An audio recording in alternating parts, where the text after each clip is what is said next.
Fantastic. So yeah, we're the LA Maybe. That would be me, myself. So that's Dallas Dwight, Goliath Furs, our singer. Ryan Fosno's our drummer. Drizzle Silvera is our other guitar player, and Rasan Lacey is our bassist. That's the five of us make up the band.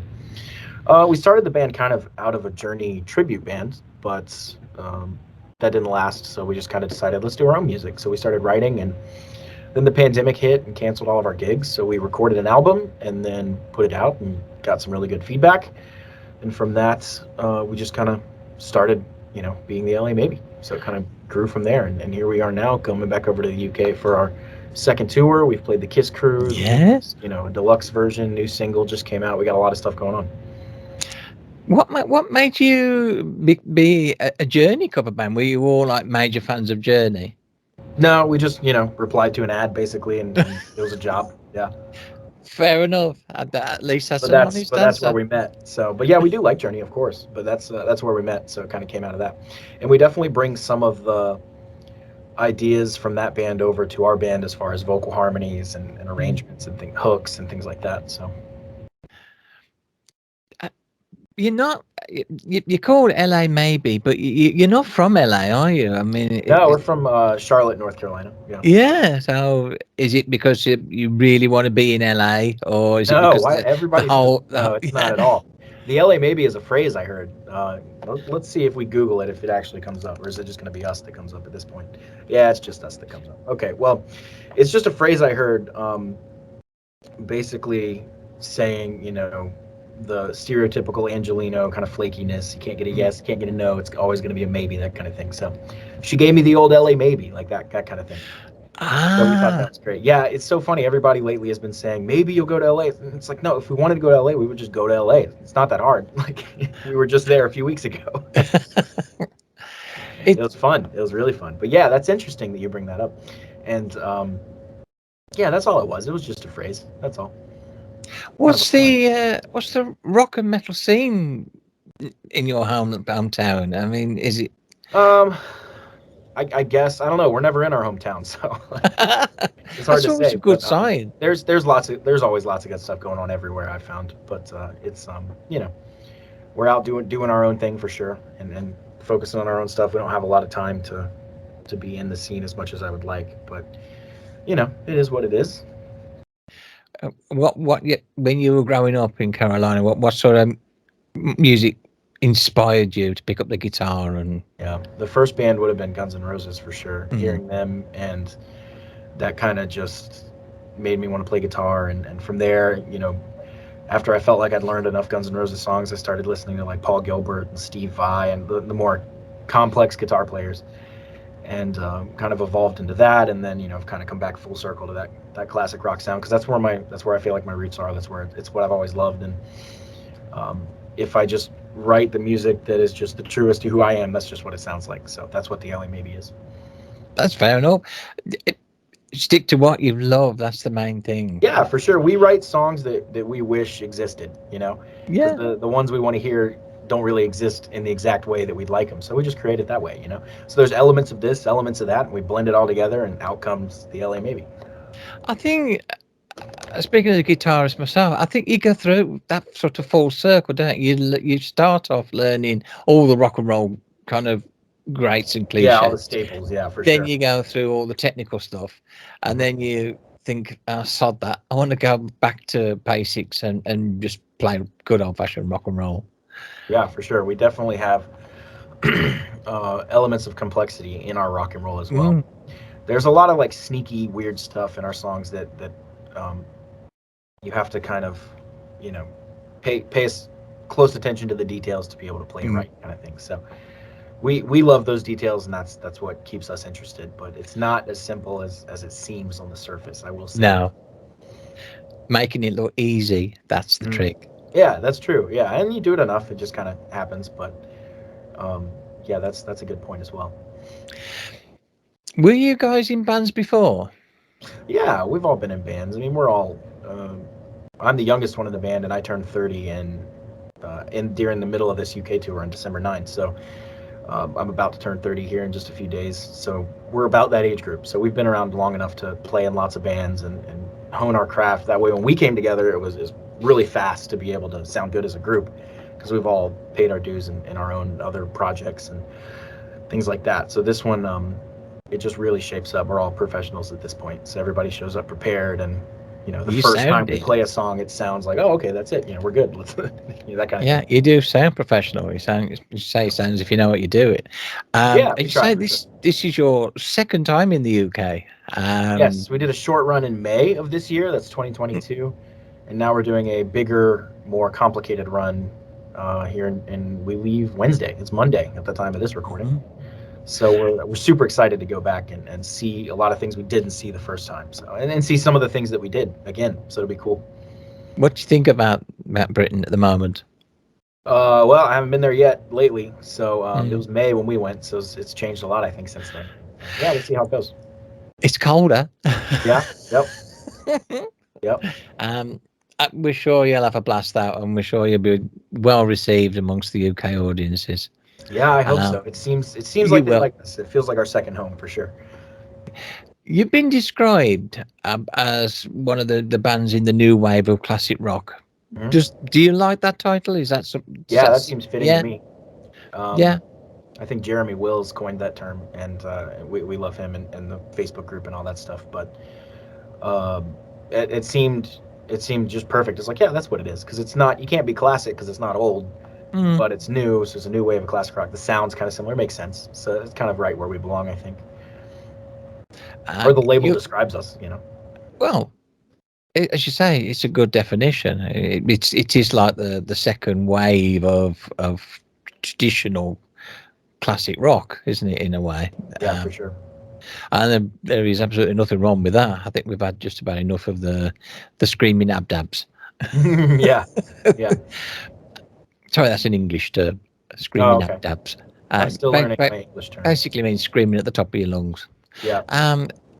Your debut album, Dirty Damn Tricks, was very well received.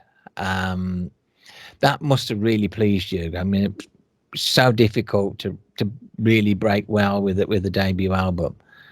Yes. My favorite compliment I've heard from a lot of people is there's no filler on it, which I like that, because that's what we go for. And that's absolutely true. And that's always the goal. So we try to write hooks, things that'll get stuck in your head. We put some guitar solos in there, some riffs. There's a little something for everyone on there. Vocal harmonies, all kinds of stuff. A lot of influences from a lot of different places. Some obvious, some way less obvious, but they're still in there. But yeah, it is really, really good. We created it in a vacuum, just ourselves. Didn't have any input. I did the album art. It was all like we did all the recording ourselves. There was no outside producers or no labels, nobody with anything, and we just wrote and recorded what we wanted to hear the way we wanted to hear it, and then released it. And then when everyone liked it, we were like, okay, good. So we can trust ourselves now, because this was just an experiment. We have no idea if anyone's going to like this. We're just going to do what we think sounds good, and then maybe everybody's like, that's garbage, whatever. But everybody liked it, so we're like, okay, good. So then we're going to go back and we're going to do it again. What do we want to hear now? And we're just going to keep And doing it until it doesn't work. where are you going now? I mean, you've got a new single out, haven't you, called Down to Fight? Yes, Down to Fight's the latest single. Released last week. Yeah, with a crazy video too. It is, yeah. It's really good. Chainsawed through a couch that was on fire, just all sorts of crazy things. Destroyed a house. I played a guitar solo on the roof. As you do.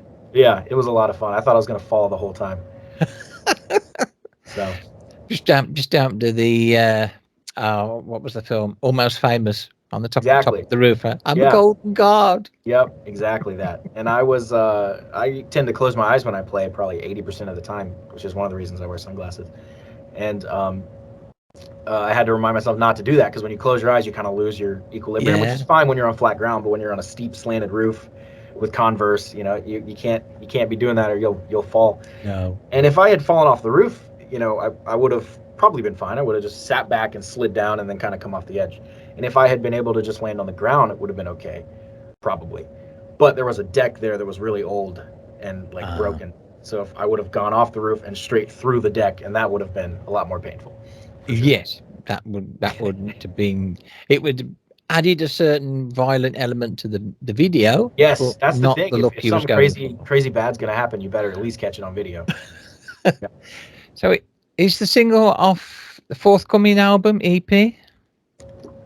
Yeah, it'll be on our next album, which is in process. But we're gonna kind of do things a little differently this time because the way the music industry works now, it's more beneficial to release music more often. Whatever Yes. that is, an album, an EP, a single, whatever you want to do, just release music more often, every Mm, 6 to 8 weeks. So can you do an album every 6 to 8 weeks? Maybe like Buckethead can, but we can't. yeah.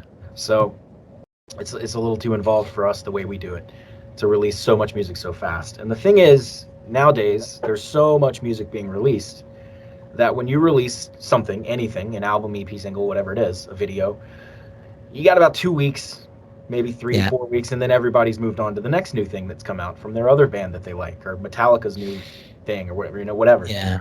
So if everyone's going to move on in 2 weeks anyway, you might as well just slowly release one song at a time so you can keep popping back up on their radar every 2 weeks. Because if you pop up with a full album, they're still gone in 2 weeks. And Yeah. then, I mean, the new Chili Peppers albums came out, and I was done listening to them in a week to 2 weeks, and they're massive, huge bands. So it's not just little bands; it's all stuff. The new Yeah. Netflix shows come out. It Yeah. doesn't matter. It's just the attention span is short. So it's more beneficial for bands these days, and most people know this at this point, to just release more often. So that lends itself to Mm, singles and EPs. So what we're doing is we're going to be releasing single, and then the yeah. album. We're basically going to just do the whole album as singles, and then by the time it's done, you'll have the album, right? So You guys have really you've taken the pulse of how music industry works these days. yeah, we try for sure, and we're young on the younger side, which is nice. We're definitely a young, hungry band, and we don't have a lot of those old habits and we don't Mm. spend a lot of time moaning that it's not like it was in the old days. We don't care. We just whatever it is now, that's No, what it no. is. Let's do it.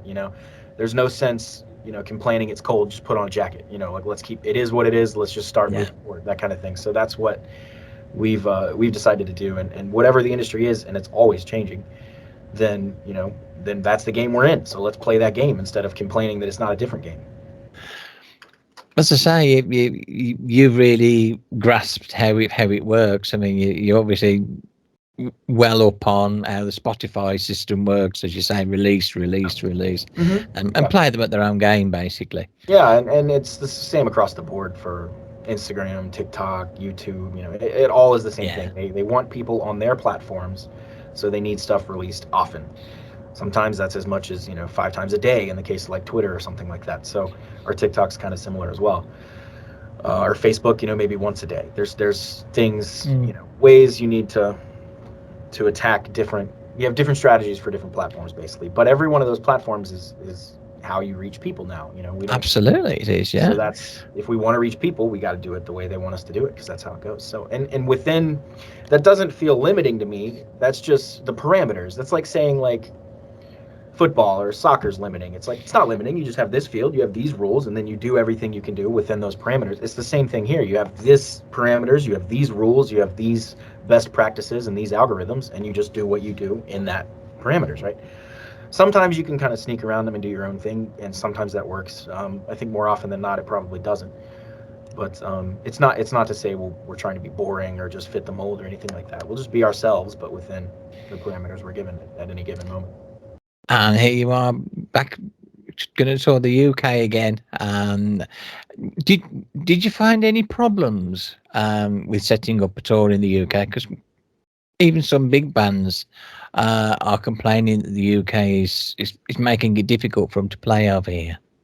Yeah, it's definitely difficult.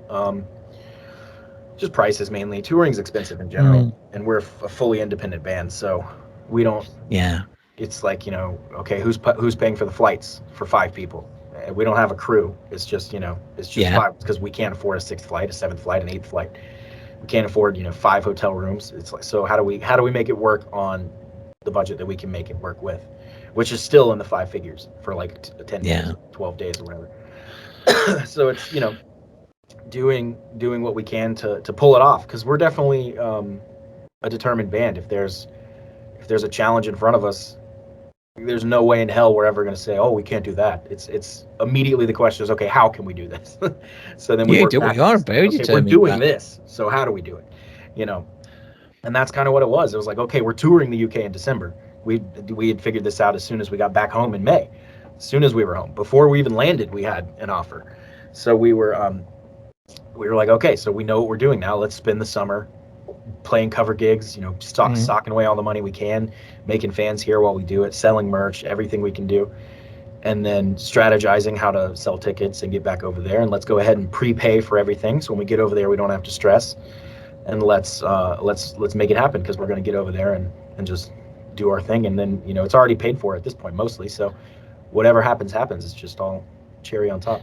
Fantastic. And we will, of course, put a list of your tour dates on. So, yeah, there's a great link we made from our website, which is just lamaybe.com, and then /UK tour, or you could just go to our regular tour date page and go that way. But if you go to the UK tour link, that brings you to Gigantic, which has all the dates with all the ticket links and all that stuff. So you can pick 1, 2, 3, whatever you want. The UK is small, so it's easy to get. So you heard that, girls and boys.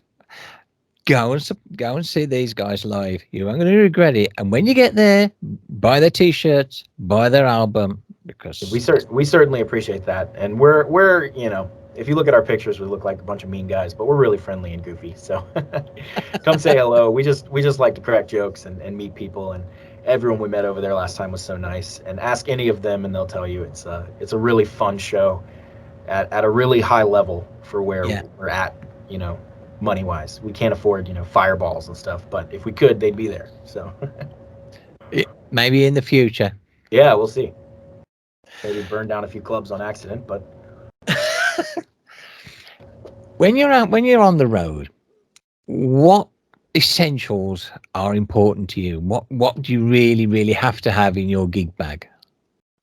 As far as like just personal, or what is like your comfort blanket? Yeah, well, I can't go anywhere without my phone, obviously. So I have that, and I have my headphones. And through my phone, my comfort blanket would be like my podcasts and that kind of stuff. I listen to a lot more podcasts than I do music. So being able to be over there and have them all downloaded, and Netflix, all the good stuff there, it's all digital for me. But I also love having a deck of cards handy. I do a lot of magic tricks and stuff like that. So it's always nice to have a deck of cards handy to kind of one-handed shuffle, do all sorts of fun stuff. Next time I interview you, then you'll have to show me some card tricks. Oh yeah, it's been a couple weeks since I've done any. Actually, I need to kind of refresh on the plane and make sure I can still do them well without failing, because it's really awkward when you fail, which I do a lot. So yeah. What are you? Well, you said you're really into your Netflix and movies and your podcasts. What are the guilty pleasures have you got? Besides those, or specifically like what shows and stuff? I'm a big sitcom fan, so I love. I've seen pretty much all of them at this point, and I love Parks and Rec. I'm watching Modern Family for the second time now. That is a really good one. Just if you name a sitcom, I've probably seen it at least once, probably like 3 or 4 times. Before I let you go, and thank you, Dallas, for taking the time to do the interview. Yeah, of course, happy to be fantastic here. talking to you. Is there anything you'd like to say to the people out there? Yeah, I'm really hoping you guys will get a ticket, whether it's pre-sale or at the door, and go to lamaybe.com. That's kind of the hub for everything. It'll bring you to Spotify, Apple Music, Instagram, Facebook, whatever you want. So we have a really robust merch store. We've been told we have one of the most robust merch stores of any band. If you go there, we have crazy, we have the normal stuff, your shirts and your CDs, and then we have jigsaw puzzles and all sorts of ridiculous stuff. You've got it these days? Yeah, it's really fun. We always have fun thinking like, what can we add next? Like a mouse pad, whatever. So we have lots of fun options there, and it's the holidays, so if you want to get a gift for someone. I was just at my family's for Thanksgiving, and I always thought, I'm not going to get my family like my merch. Like that feels weird. It's kind of like giving someone a picture of yourself as a gift. It's like, that's for you. That's not for me. So, but all my family, like 4 or 5 of them separately, were like, you got to get me some merch. Like, that's what I want. I was like, okay, all right, this year I'll see if I can get some merch for everybody. But so apparently we have some nice fun stuff there. We have some fun shirts too, some funny stuff that'll make you laugh. So head on over there, just lamaybe.com, and then just click store. We also have a podcast. It's called Your New Favorite Band. We do that every week, and it's me and Driz, our other guitar player, and we have lots of guests on. We have Tracy Guns coming up, and we've had a lot of fun people on the podcast. And then most of the time it's just us talking about our we get really in the weeds with music or guitars or talk about our new favorite bands. That's the whole point of the podcast, as well as us wanting to be your new favorite band. And we just have a lot of fun breaking down. We have a whole episode on the Kiss cruise and everything that went on there, and all the craziness that happened, and the fun stories. And every time we come back from tour, we always have stories and stuff like that. They're all on that podcast. You can get that wherever you listen to podcasts, or you can actually watch it on YouTube, because we built a lovely podcast studio. So Very cool. we went in a garden shed and hammered drywall and wood and mounted TVs. We did the whole thing. So it's really cool. So you can just check that out as well. Again, lamaybe.com is the link to all this. Well, thank you so much, Dallas. LA Yeah, Maybe, Dallas Dwight. You guys rock. Yeah. Good luck with so the much. UK tour. Yeah, we'll see you there. Bye. Bye-bye. Bye.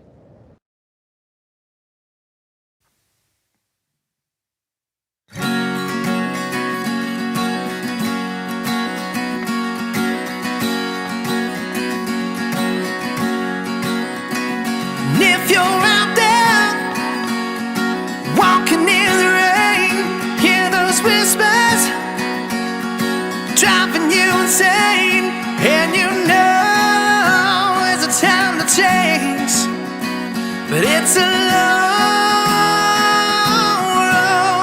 road from yesterday.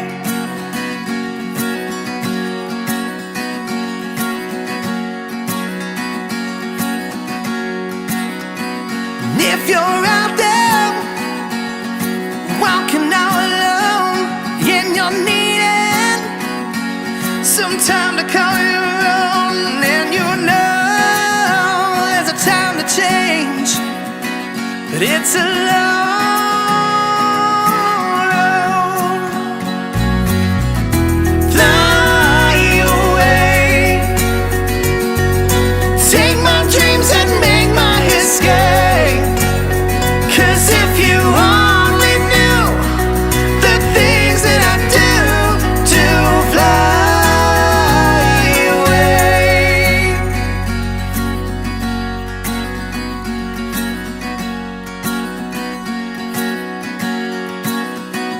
Oh, I'm feeling it's time for something new. I've been dealing in needles and spoons, and I don't know if I'll make it home tonight. It's a long road. I gotta go. Fly away. Take my dreams and make my escape. 'Cause if you only knew the things that I do to fly away. Oh yeah.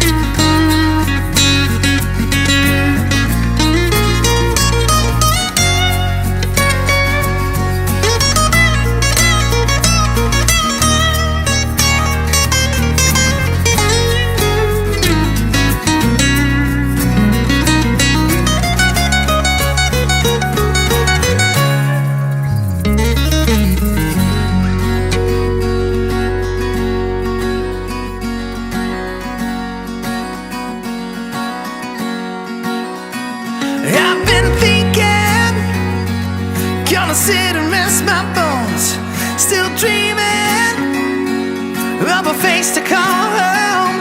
And I know I'm going nowhere fast, but it's a long road, such a long